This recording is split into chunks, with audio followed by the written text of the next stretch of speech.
Prince Harry and Meghan Markle are embarking on their first official joint tour of Australia, and yesterday the father-to-be commented for the first time on his preference for the sex of the royal baby.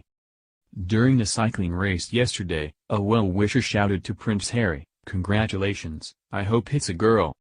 The Duke promptly replied, "So do I."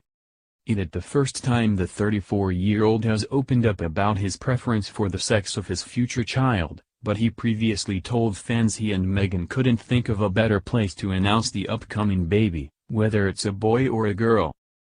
Harry also shared his personal joy over his wife's pregnancy as he opened the Invictus Games with a heartwarming speech. Prince Harry said, "First of all, thank you for the welcome you have given Meghan and I over the last few days. I have been so proud to be able to introduce my wife to you, and we have been so happy to be able to celebrate the personal joy of our newest addition with you all. But now I have a mission for all of you Aussies. And it's not how many shrimps you can put on the Barbie. Our competitors have made it to these games, most of them traveling from many thousands of miles away. It appears the couple will not seek an official royal title for their child and are planning to follow in the footsteps of Princess Anne, who raised her children Zara Tindall and Peter Phillips, without titles. The Duke and Duchess of Sussex want their first child to have a relatively normal life, according to a source close to the couple. The unnamed source told the Sunday Times said, that word normal looms very large for Harry and Meghan when it comes to their child's future. Harry and Meghan's child will be seventh in line to the throne, and if they have a boy, he will inherit the title Earl of Dumbarton, one of the titles the Queen bestowed to Harry on his wedding day in May. However, if the royals have a daughter, she could be called Lady Mountbatten-Windsor, and any subsequent sons would be named Lord Mountbatten-Windsor. But it is believed the couple have decided to shirk the titles and want to protect their child from the intense media attention, following in the footsteps of Harry's aunt, Princess Anne. The source added, Meghan and Harry favor the Zara and Peter Phillips route, which the Princess Royal adopted. Princess Anne, the Queen's only daughter, turned down royal titles for her two children, and they have subsequently lived relatively independent lives and have gone on to have their own careers.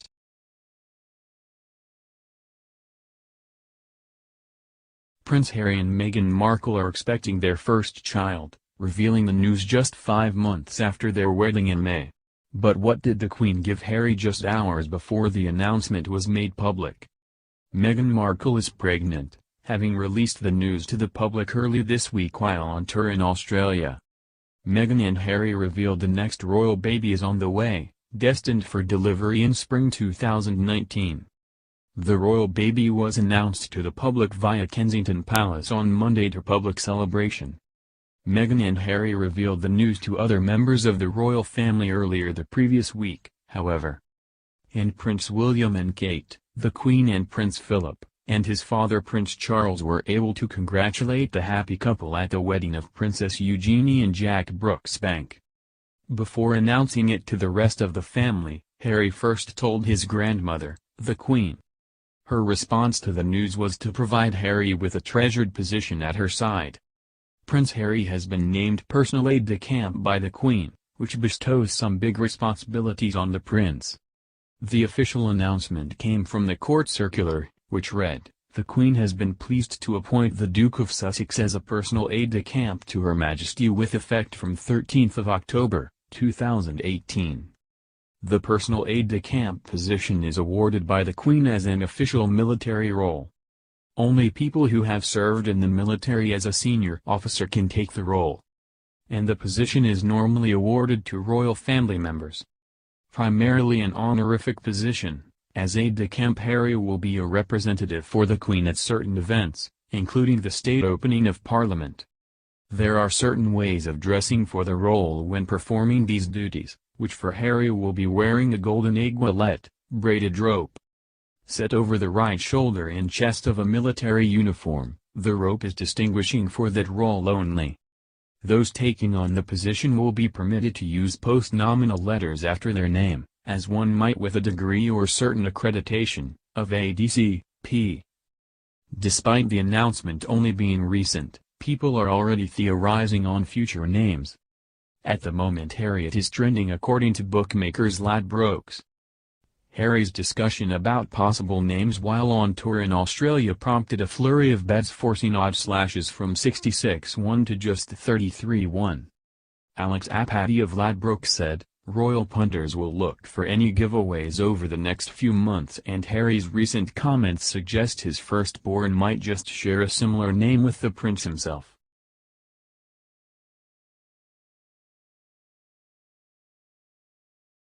Meghan Markle and Prince Harry announcing they are expecting a baby next year has tripled interest in their royal tour of Australia according to a royal historian. Meghan Markle and Prince Harry are in Australia on their royal tour and have been praised for the way they have greeted crowds during their trip. Last week Kensington Palace announced the Duchess of Sussex Meghan Markle, wife of Queen Elizabeth's grandson Prince Harry, is pregnant with the couple's first child. Royal historian Kate Williams has claimed the interest in the royal couple has tripled since the announcement of the baby. Speaking on Channel 5 News, she said, "There was always going to be a huge amount of interest, they are incredibly popular. Their big first royal engagement since the wedding, Meghan's big first royal engagement. But, the minute the royal baby was announced, that increased the excitement and I saw that it was the front cover of quite a lot of the Australian newspapers."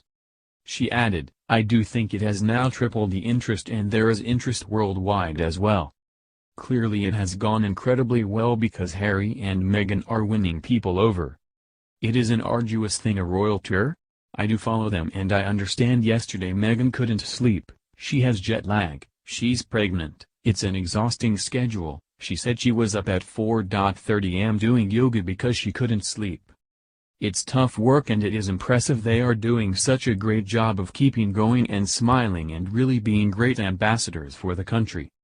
On Monday Kensington Palace announced the Duchess of Sussex, 37, and Prince Harry, 34, were expecting their first child. The statement said, "Their Royal Highnesses are very pleased to announce the Duchess of Sussex is expecting a baby in spring 2019. Meghan had previously said that motherhood was on her bucket list. Back in 2015, before he met and fell in love with Meghan, Harry revealed that seeing his brother's family continue to grow made him wish he had some of his own. He said, "Of course I would love to have kids right now, but there's a process that one has to go through, and tours like this are great fun. Hopefully I'm doing all right by myself. It would be great to have someone else next to me to share the pressure, but you know, time will come and whatever happens, happens." The Duke of Sussex was all smiles as he greeted the crowds and gave his opening speech at the Invictus Games in Sydney on Saturday. He said, "On this day in 1973 my grandmother stood in front of the Opera House and declared it open. 45 years to the day, I stand here and declare the start of the 4th Invictus Games. Built around their talents and needs. Not just built for them but built around their recoveries after they had their lives changed forever." Prince Harry also thanked crowds for the welcome you have given Meghan and I over the last few days.